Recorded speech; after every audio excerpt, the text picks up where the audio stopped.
Hi, it's Fabs and welcome to a Fab Kitchen. You're probably wondering why I'm not in the video today, and it's because I'm looking like this. So it's a no.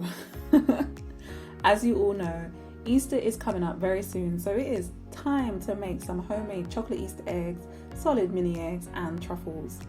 I'll list the exact measurements in the description box below, but you're going to need white, dark and milk chocolate, double cream, unsalted butter, cocoa powder and something to fill and top the eggs.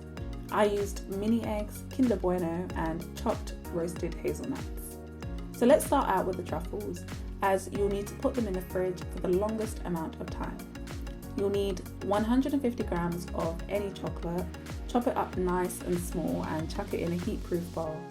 I would advise using a chocolate with at least 65% cocoa content, because although my truffles were nice, if the chocolate had a higher cocoa content, they would have been much richer and more rich. Heat up the double cream and butter in a small saucepan. Right before it begins to boil, take it off the heat and add it to your bowl of chocolate. Be quick with this step as the double cream cools down fast. Whisk the mixture continuously until it's nice and smooth without any lumps.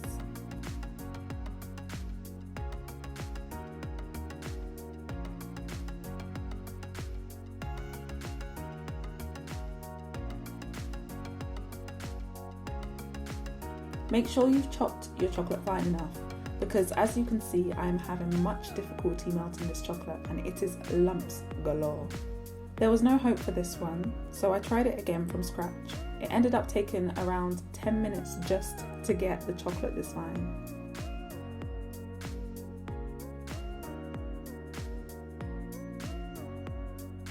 As you can see, the chocolate melted much more easily than the batch before. It definitely takes some arm strength to get it smooth, so I enlisted the help of my fiance.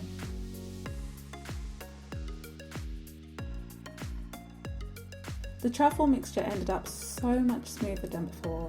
There were a few tiny lumps, but nothing like before. Now let's put the mixture in the fridge for a couple hours to fully solidify. Whilst that's in the fridge, let's get our large Easter egg started, as well as the solid mini eggs.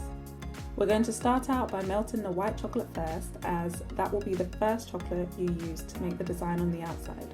We're going to break it up and put it in a bowl, melting it by a bain-marie, by placing it over a simmering pot of water.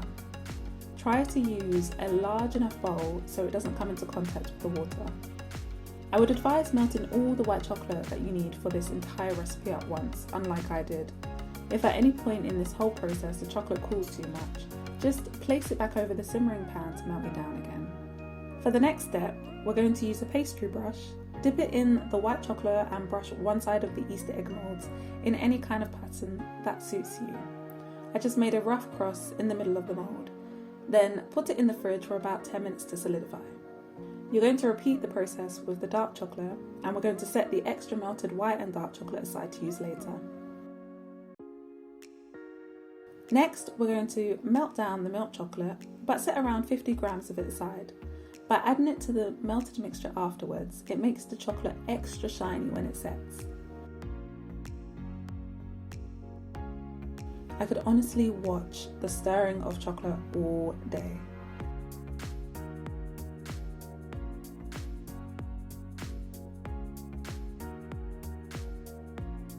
Once all the chocolate has been melted, bring back that pastry brush and brush a nice thin layer of the chocolate onto both moulds this time. The trick to the chocolate sticking well is to let the chocolate thicken slightly before brushing it on.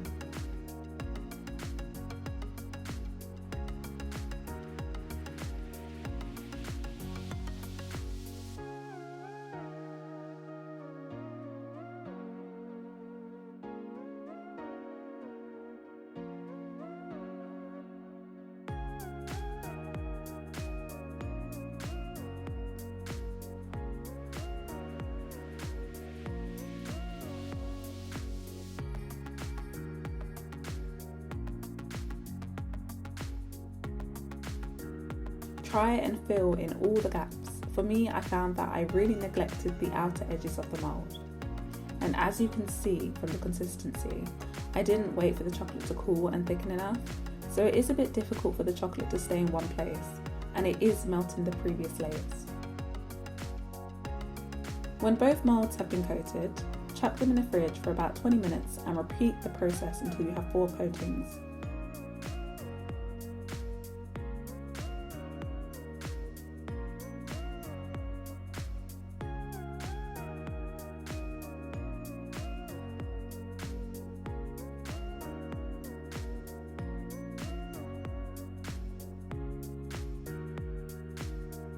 On the last coating, add anything you want to the chocolate before putting it in the fridge to set.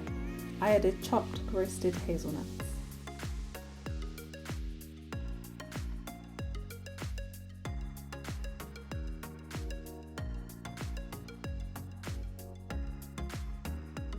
Now, with the remaining chocolate, we're going to add it to the smaller Easter egg moulds, and I'll put a link down in the description box of where I got the moulds if you live in the UK.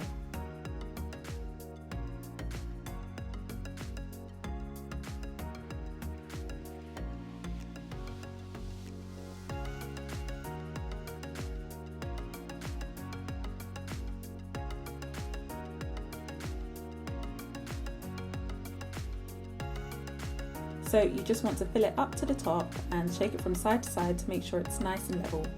You can do this with all the remaining chocolate. I just freestyled with which chocolate was matched with which. You'll see this later on as I pair up dark and white chocolate halves.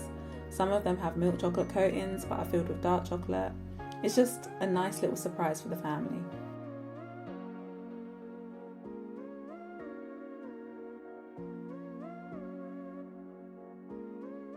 Now, get a palette knife to scrape all the excess chocolate off and smooth it out.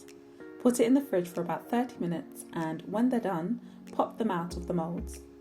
You don't need to grease the moulds. If the chocolate is set enough, they should be quite easy to pop out.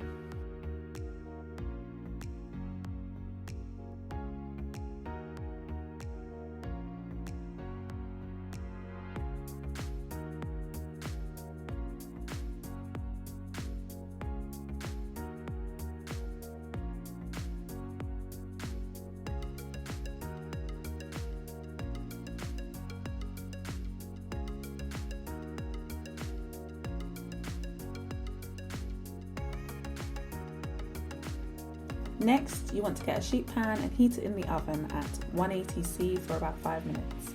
Take it out, turn it over and place your little eggs a pair at a time onto it to slightly melt them and connect them by pushing them together. For this process, you do want to make sure that your hands are nice and cold. My kitchen was quite warm with the oven and pan being on, so it did melt a bit. But one trick to quickly cool down your hands is to run them under cold water for a few seconds, and that should help a bit. If you do want a nice cleaner seam, leave it on the sheet pan a bit longer, or make sure that your sheet pan is still nice and hot rather than warm. Because I didn't have enough bowls, I was doing each step one by one, so it did take me a while. And by this point, I was not bothered to put the sheet pan back in. I was knackered, so nice rustic eggs will do. But if you want a cleaner finish, the pan should be hot and leave the Easter eggs on the pan until they have nice even surfaces before pushing them together.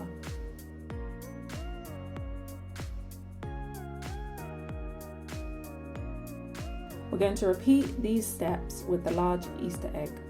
And whatever you do, don't forget to fill those eggs with something delicious. This is one of the most important steps because when you go to open it on Easter, you're going to be so excited that there was another little treat inside.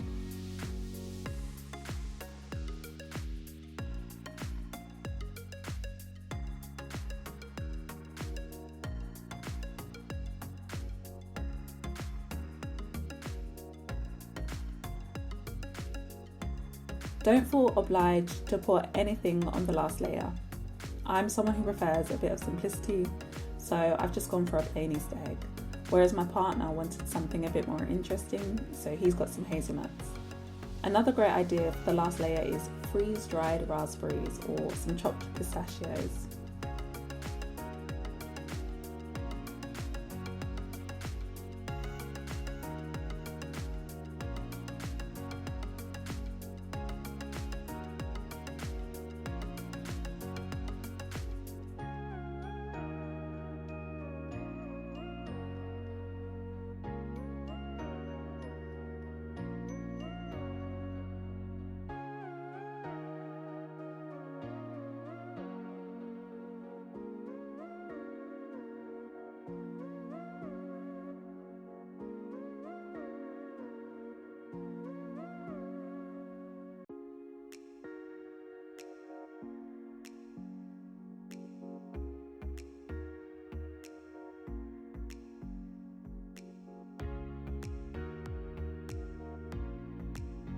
So here I've just halved a stick of Kinder Bueno, heated it up on the sheet pan and stuck it on.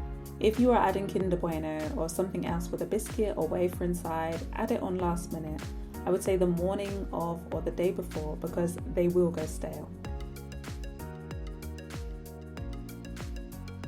And here we have the final product of our Easter eggs, and they are looking lovely if I do say so myself.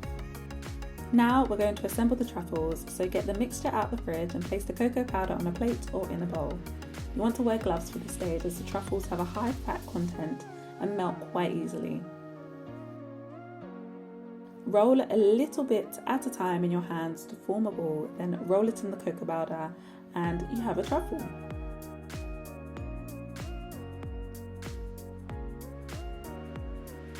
You can choose to roll it in cocoa powder or anything else of your choosing, like the freeze-dried raspberries again.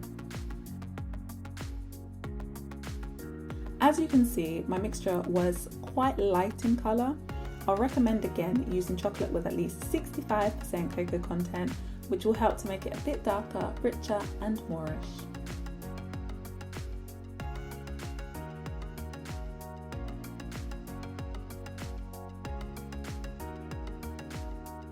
And here are our finished truffles, solid mini eggs and our large Easter egg. They are looking magnificent. With the truffles, you want to keep them in the fridge and eat them within 3 days of making them because the cream will spoil. But everything else you can eat whenever.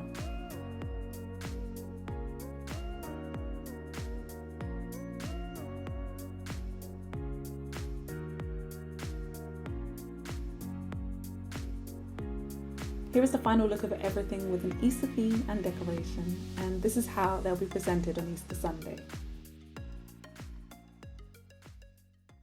Thank you so much for watching. Don't forget to like, subscribe and hit that notification bell so you don't miss any of my videos. If you do try this recipe, don't forget to let me know in the comments, but for now, post! Here's a photo shoot of me and the egg. I'll let you write the caption. Best caption wins a prize. Details of the competition down below.